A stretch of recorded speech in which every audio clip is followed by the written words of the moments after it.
আসসালামু আলাইকুম ওয়া রাহমাতুল্লাহি ওয়া বারাকাতুহু।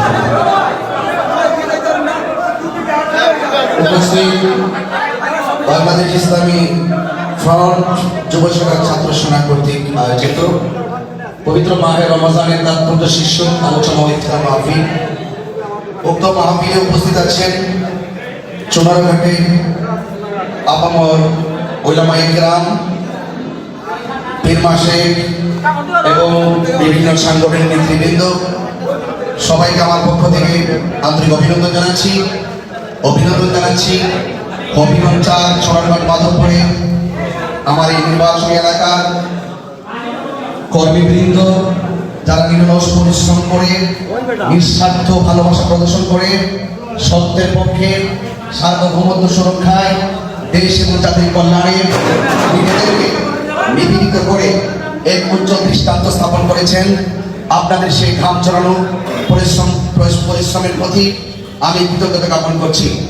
আমি আজকের এই পবিত্র মাহে রমাদান কারিমের এই তাৎপর্য শীর্ষক আলোচনায় আমাদের চুনারঘাটের উলামায়ে কেরাম, রাজনৈতিক নেতৃবৃন্দ সবাই বক্তব্য রেখেছেন।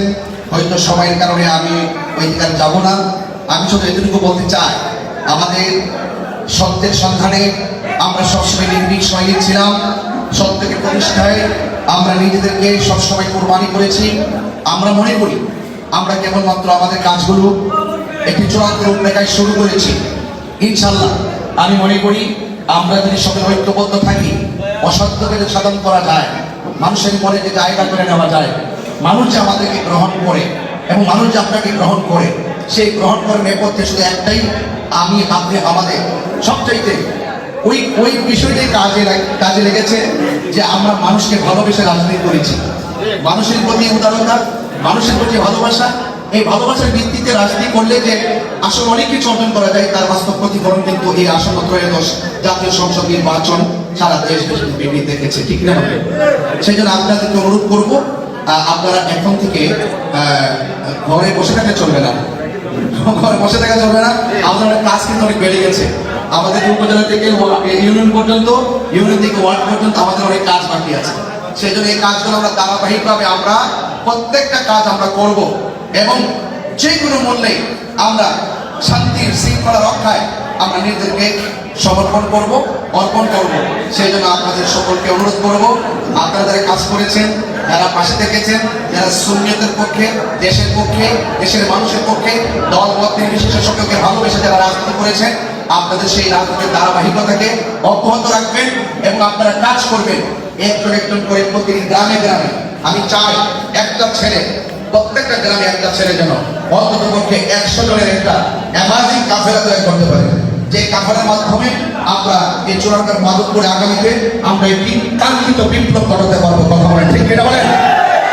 আপনাদের সকলকে এই রমজানের মহিমায় একটি গুরুত্বপূর্ণ সময় আমরা প্রতিশ্রুতিবদ্ধ, নিজের জন্য নয়, দেশের জন্য, দেশের মানুষের জন্য, দেশের মানুষের হৃদয়ে আদর্শ বেড়ে যাওয়ার জন্য, দেশের প্রত্যেকটা মানুষের কাঙ্ক্ষিত স্বপ্ন পূরণ করার পক্ষে, প্রত্যেকটা মানুষের অধিকার প্রতিষ্ঠার জন্য আমরা কাজ করে যাব।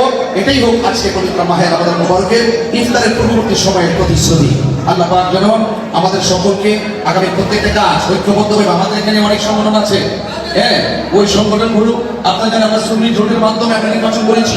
ওই সমস্ত নেতৃবৃন্দ আমাদের অত্যন্ত অ্যাসেট, আমরা যেন কোনো বিচ্ছিন্ন না হয়, আমরা ঐক্যবদ্ধভাবে সকলকে নির্বাচন যখন করবো, এখানে কেউ ব্যক্তিগত ক্রেডিট নয়, নির্বাচন করলে সার্বজনীন চিন্তা ভাবনা রাখতে হবে, সার্বজনীন চিন্তা ভাবনা রাখতে হবে, সকল ধর্মবর্ণ নির্বিশেষে সকলের মানুষের ধারে ধারে যেতে হবে, চার শ্রমিক থেকে শুরু করে প্রত্যেকটা মানুষের মাঝে আমাদের অর্গানাইজকে ঢেলে দিতে হবে।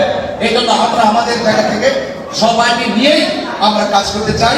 আমি ওই দিন গত পরশুদিনও বলেছি, মোমবাতির প্রতীকটি আজ শুধুমাত্র একটা কাঙ্ক্ষিত একটা ঘরে কোনার প্রতীক নয়, এই প্রতীকটিকে জনপ্রিয় প্রতীকে রূপান্তরিত হয়েছে। কথা বলেন, ঠিক না বেটে?